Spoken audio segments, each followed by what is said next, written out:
The following morning, Tom had been left alone as Jackie had gone to get a bite to eat. She had protested at first, wanting to stay, but he had insisted. She needed to talk with people and not just spend days cooped up with him in bed. That, and Tom was hoping the girls' table gossip might filter through, and give him a bit of insight on just how things were going. Kira was picked up a bit later by a puma, after once more having slept the night. The old man had been keen on at least getting in some lessons, despite the trying times. The fact that Lawmaster wanted to hold one at all had to mean the Nook was doing much better, which was definitely good. So Tom laid there alone with his thoughts for a bit, still tired as all hell for some reason. He hadn't done much except sleep and rest all day, but he still found himself yawning and his eyes falling shut for a bit as he tried to stay awake. His head was feeling clearer for sure, and he felt some relief that at least brain-wise it looked like he should be fine. Maybe he just needed to keep sleeping. It had been working well thus far after all. He didn't end up making the choice, as he once more felt himself drift into slumber. It was not a restful slumber though, as he soon started dreaming, quite vividly, if he was totally honest. A memory of his childhood, running along the beach and being yoinked aloft between his mum and dad. It made sense that it was so vivid. He had relived it only a day or two ago after all. He found himself smiling, feeling all warm and fuzzy inside. It was eventually put down, and he had run out into the ice-cold water to play, streaking as it splashed up his legs, much to the amusement of his dad, who laughed heartily, pointing at him. Tom turned around to stick his tongue out, but stumbled over backwards into the icy ocean, his dad bending over and laughing his ass off at Tom's expense. Next, a set of unfamiliar hands that should not be there yanked him from the water, and he was greeted with a very different scene. A dungeon lit by plenty of warm torches, the ceiling bathed in dancing reds and oranges, the heavy-cut granite stones slick with moisture. Above him, an old, heavily scarred dragonette immediately began shouting at him as he felt fear run up his spine. He didn't even manage to make out what they were saying before being pushed back under. He struggled and fought to make it back out to no avail, the strong set of hands pinning him against the bottom. Tom held his breath till his lungs were burning before finally he gasped for air, getting nothing but water as he coughed and choked, getting hauled back out of the water. He was hoisted into the air as he spluttered before getting thrown to the floor, his jaw hitting and throwing his head back. No, not his jaw, his snout? He coughed an alarming amount of water onto the floor as he tried to haul himself onto all fours. "You will tell me what I need to know. The passphrase, now!" A booming female voice rang out from behind him as he received a solid kick to the side before sent flying once more, fetching up against the wall before slumping into a seated position, looking up at his assailant. They were scarred and marred from head to toe, wearing little but a leather apron and a belt festooned with what he assumed to be torture implements of various kinds. They had only a single eye left, and a pair of small metal caps where once horns might have been. "Never!" he coughed out defiantly as he continued to sputter, getting a glimpse of himself as he did so. He was definitely a dragonette, and wearing some sort of pure blue robes. Quite dark looking actually, though that might be the dim light. "Right, next then," the imposing woman went, picking a strange metallic tool from her belt. It was polished and certainly didn't look like it would be a pleasant experience, whatever was to come. He didn't know what it was for, just that he instinctively feared it. He looked frantically from side to side, spying two entrances to the dungeon. Both had a single guard posted dressed in armor, helmets covering their faces and carrying very ornate-looking halberds. The scarred woman grabbed a hand as he let out a distinctly girly scream, not a very old-sounding one either. He, or she as it might be, fought and struggled, though he felt weak and powerless. Soon the tool was strapped to his forearm and wrist as the woman overpowered him. Only now did he work out what it was for, as the 5 little jaws became apparent. He screamed and battled, as his little finger claws were forced one by one onto the jaws, which bit down on them, only getting tighter the more he struggled. The scarred woman seemed to take pleasure in her work, a wide smile on her face as she forced each and every claw into a jaw on Tom's right hand. Now, it will only hurt a lot. Do you have a favourite?" she chuckled darkly as Tom gave up, slumping against the wall, looking at the device with horror as she got out a wrench and ever so slowly started turning the screw, beginning to stretch Tom's index finger. "Oh, you could talk." Tom responded by spitting in their face, receiving a blow to the side of the head with a wrench as he felt his jaw crack and go limp. Oops. Now, where was I? Tom felt the despair set in as the screws were slowly tightened one by one, and he felt his fingers start to get pulled apart. The pain was immense, and he screamed between frantic breaths. The woman just kept going, humming a jaunty little tune as the joints popped one by one. Though with a sickening crunch and the sound of ripping tendons, a claw came free on his index finger, and he screamed as much as his lungs could muster. The woman gave pause for a moment, waiting for Tom to run out of air, a smile still plastered on her face as he looked at her through teary eyes. So, the passphrase to get past the guards. I know you have it. Drown in hell! Tom spat back in defiance, sounding a bit stupid on account of the broken jaw. He felt spent and sore, like he had been struggling for days on end, and he was definitely crying too when his breath allowed. Very good then, the woman replied, putting the wrench back on as Tom's heart sank at the thought of even more pain. But the wrench was turned the other way, relieving the tension. Slowly, one finger at a time, the tool was released. Tom just stared at it in disbelief, glancing at the woman's belt, trying to work out what might be next. When finally the tool was removed, the one claw still dangling from its jaws, the woman stood back up, turning around and giving a nod to one of the door guards, who in turn slammed a fist into the door behind him twice. Tom scooted into a corner, cowering, eyes darting around trying to ascertain what was going on as he clutched his bloody hand. His jaw was still hanging limp on one side, and he could taste something. It tasted foul and toxic, making him wonder if he had been drugged too, perhaps. The door opened, and an older man stepped out, walking with a hunch, hands clasped behind his back, and looking like he needed both a cane and glasses. Inquisitor, Tom yelled out in a weak and surprised tone, his stomach sinking before he felt anger boil up inside himself. Traitor! The old man seemed to pay her no mind, though the guards moved to flank him, lowering their weapons and pointing at Tom. How did she do? The old man, who was apparently an inquisitor, asked the woman, who had been torturing him. Her expression had turned from jovial and happy to a far more serious one. Acceptable. Decent fighting spirit, tough to break. But she does scare easier than I would like. She tends to panic when she loses control. I see. Well, there is time to remedy that yet. Bring her, he replied, gesturing for the two guards to snatch her. They both moved up, keeping weapons leveled as Tom cowered in a corner. Congratulations, Ashore, you made the cut. Now quit the jammering and stand up at once. Fennec, claw, please. Here you go, sir, the woman replied, extracting the pulled-out claw from her tool and handing it over. It's fresh, so not too much of a hurry. Very good. I'll take it by a healer. Anything else missing? Nothing aside from that, but I broke some bones, obviously. Yes, I've done this before. Come on now, we have work to do. Actually, wash her off, would you? I don't want blood on the carpets. Of course, sir, the woman went, grabbing a bucket of water and simply hurling it at Tom. He shot awake at the freezing sensation, sitting up in the bed with a start, looking around the room in a panic, and hyperventilating like mad, eyes darting, but there was no one. He was all alone. Completely alone, in fact. He was still in the bedroom, and judging by the light coming in, the sun was noticeably lower in the sky. Well, at least she's getting in some good chit-chat. Only fair, Tom sighed, laying back down on the pillow and staring at the ceiling. Did I just dream about Jelina's past? Fuck. He shut his ass up as he heard footsteps outside the door approach. Shouldn't have said that. Should not have said that.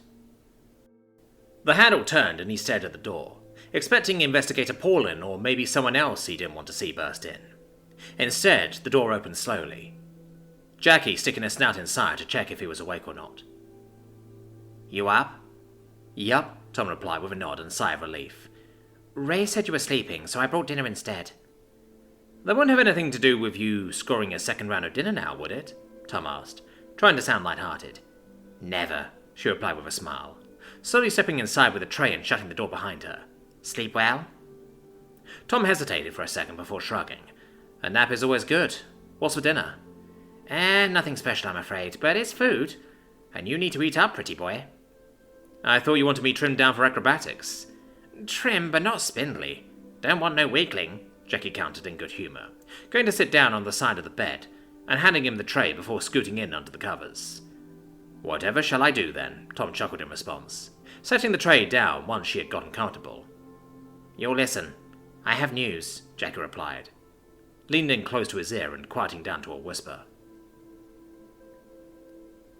Well, the good news for Sav was that Tom seemed to be in the real world, if rather tired and with a seemingly perpetual headache.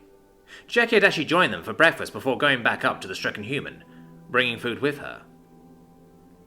It wasn't like Sav blamed the poor dude for staying bedridden, nor did they really need Jackie or herself out hunting right now with all the supplies that had been brought in, or were apparently coming. The Inquisitor had also remained indoors for all of yesterday, despite apparently having regained consciousness at some point in the day, according to Kakashi, who had, to no one's surprise, been keeping an ear out for that room. It would seem that today Jelena was feeling a little better, as orders had started coming out of the room, namely that Archon would be departing, heading for the capital shortly and taking with him what items the keep wished to sell off on her bill. Galaxa would remain for now to assist in ferrying the prisoners, when Jelena felt able to make the journey to Bartelion. Both traders would be returning with yet more supplies, which Paulin and Jelena assured them they would be able to order from a distance if needed. They had all had a little meeting after dinner, Dakota taking them aside down in the armory as per usual for when a secret meeting was in order. Even Jackie showed once more, as well as Rachuk and most of his guards. Apparently, both Reds were to remain at Jelena's disposal for now, even if Dakota had been quite sure one or both would be taking Jelena to Bartelion before too long. Tom had spoken about the Inquisitor being on a timetable, and it sounded like it was a tight one.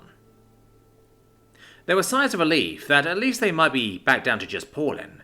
She might be stubborn as a bull, but she was a slightly less scary prospect to deal with as opposed to Jelena. They had all given a little update on how things were moving. Essie and Kakashi had expressed some concerns that Jelena definitely was not at her full senses after the ordeal. If anything, she seemed as badly off as Tom, if not worse. "She's not babbling about things not there, right?" Safa questioned at the table. I am quite convinced I heard her speaking Danish," Kakashi replied with a gulp. "Do you have any idea how bad it might be if an Inquisitor loses her mind?" Dakota growled, still trying to keep her voice down, clearly not happy with that piece of information.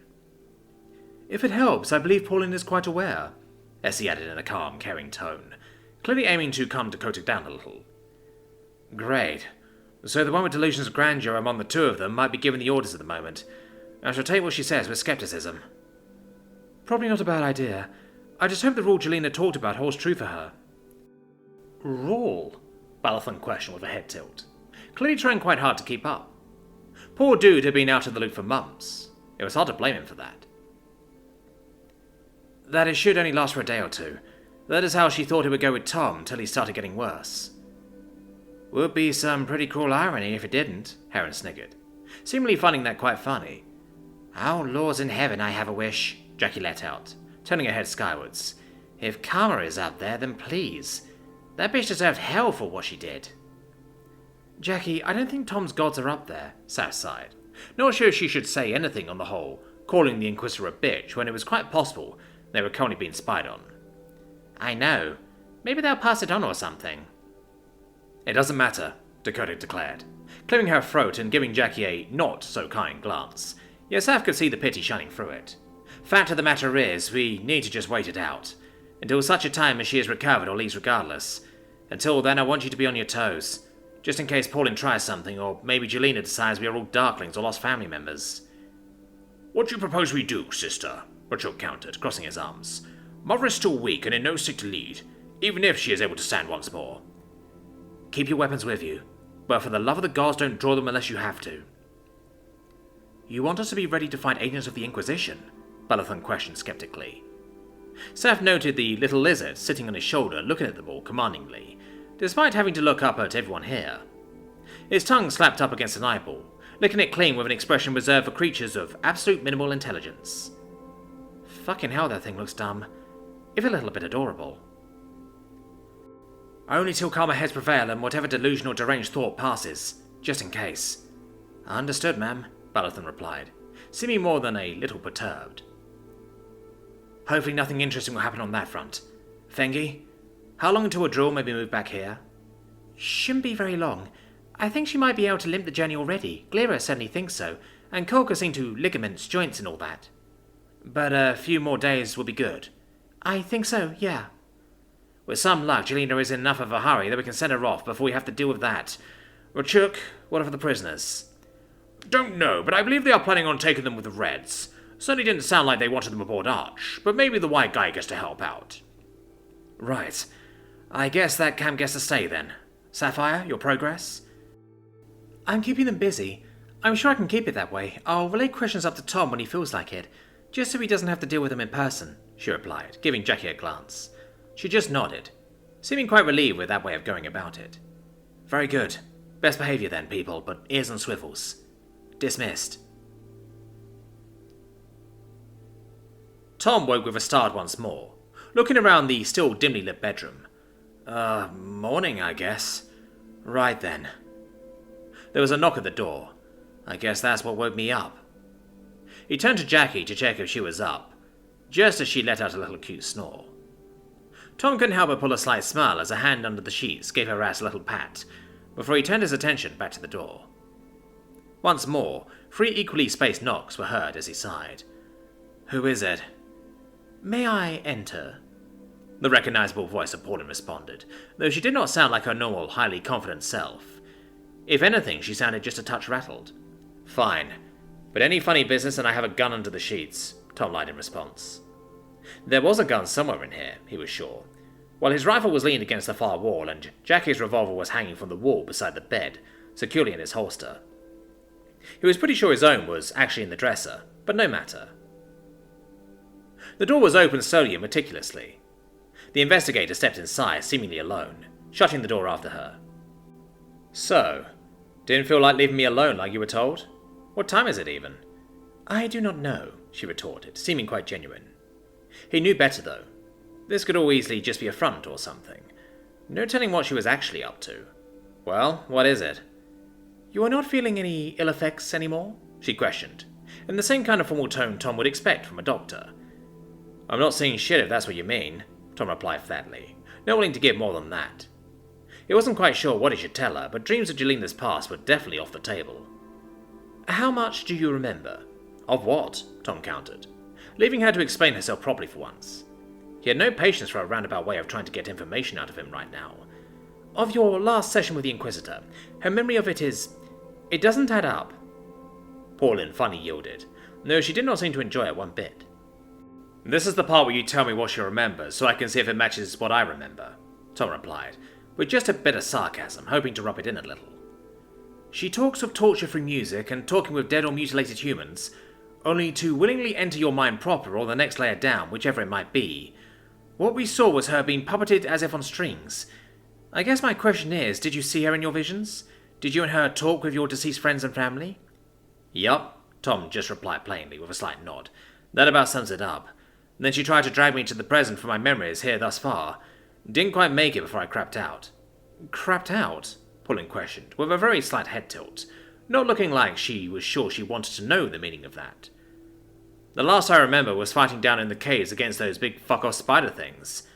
After that, it gets too hazy to piece together. Until I started remembering things from the real world, that is, Tom clarified, leaning against Jackie just a bit more, getting a nuzzle in reply. I see. Jelena's memory does not stop there, Paulin grumbled, looking down a bit, scratching her chin. Cards on the table, please. I'm not playing guessing games today. Paulin gave him a not at all appreciative glare, before straightening back up and sighing a bit. What came next, Jelena described as a maelstrom of visions, memories, and impossible sights that held no bearing on the world she knows. Yes, those were her exact words. She saw stars and massive constructs of metal floating in a dark yet somehow bright void. Massive constructions, buildings that would be impossible. People she had never seen yet somehow knew. Nothing matched up. Clothing, language, location. Even time seemed to hold no meaning. She witnessed people in metal armor carrying swords and shields, what she thought to be but common peasants, but human. Some who carried just a sword but in modern colourful clothing like you showed her. Soldiers like she witnessed from your past, as well as many other people. Armed or not. Do you have any idea at all what she experienced? Any at all? Paulin's composure finally broke, seeming genuinely lost as to what to do as she pleaded. Oh yeah, those sound like dreams. I'm guessing she got stuck when I fell asleep, Tom countered, after taking just a few seconds to think, savouring the investigator's helpless expression. Your dreams, Paulin burst out, clearly not so willing to accept that explanation. Or perhaps just a little taken aback that Tom had known something. Whatever the cause, it certainly woke Jackie back up, the woman turning around in bed a little, eyes blinking open as she raised her head to look at the source of the disturbance. The fuck are you doing in my room? The interrogator is interrogating, Tom responded, with a slight chuckle, before taking a deep breath, as Paulin took a second to compose a presumably more lengthy reply. I required clarification on Tom's side of what has transpired, and what kind of deranged mind dreams of events throughout time. If our theories of technological progress are to be believed, the prerequisites for making a skyship capable of leaving the world behind would not be possible for thousands of years. Spaceships. A what?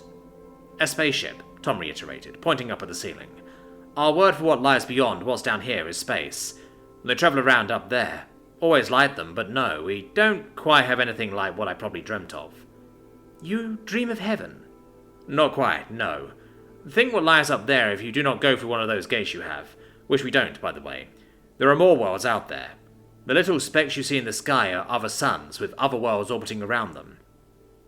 I know it's all a bit much, but hey, that's why I'm here. I'm your expert, after all. So maybe the fact that you don't quite know all that I do should be comforting, investigator. Good to have you back, Jackie whispered into his ear, as they both leaned back, staring at Paulin, who once more needed a second before having an answer for him.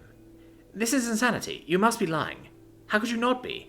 What would become of you if you lived through such a charade every night? I have had visions of the future in my time, but to suffer them every night? Paulin responded, sounding almost desperate as she argued, probably as much against herself as Tom. Ooh, there, I'm human. We work different. I probably remember 1% at best of my dreams, and even then only bits of it. Add to this, then I might remember when I wake up pretty well what my last dream was, but ask me a few hours later and it's probably gone. Changes from person to person, of course. A natural defense mechanism against the horrors of your own mind, Paulin let out in a flat tone, staring at him, mouth hanging like she had just cracked the code to what a human was. I see. I apologize for the outburst, but you must understand... I get it. My head's strange to you. For the record, I find rather incredible the whole seeing the future thing. Haven't really heard anyone at the keep say they had visions, though, come to think of it, he questioned, turning to look at Jackie a touch expectantly. Why is that? I don't know. I did have one about you once, way back before, well, you know. Was it a good dream? I couldn't really tell, to be honest. We were just working together down in the forge with my mother. I felt happy, so I took it as a good omen. Didn't know... you know. I get it, Tom replied, giving her a smooch on the side of the snout and turning back to Paulin. Yes, that. We don't get that. Well, Jelena's story is not real and it will not come to pass. It's all either made up by my mind or things I remember. The spaceships, for example, were probably from a movie or something. That would explain her insistence on some people seeming like they were drawn or painted, Paulin responded, clearly deep in thought before nodding. Thank you, this will prove useful. Now, I just have to attempt to explain this to Jelena. Gods preserve her soul. Good luck, Jackie added, sounding just a touch cocky, throwing a glance at the door. Paulin paid her no mind, though she did turn and slowly walk out said door, closing it behind her, seemingly more busy with thinking rather than saying goodbye.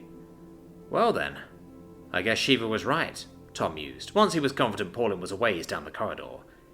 About what? Jackie questioned, pulling him back down under the sheets and pulling him in close for warmth. I really did beat an inquisitor at mind games.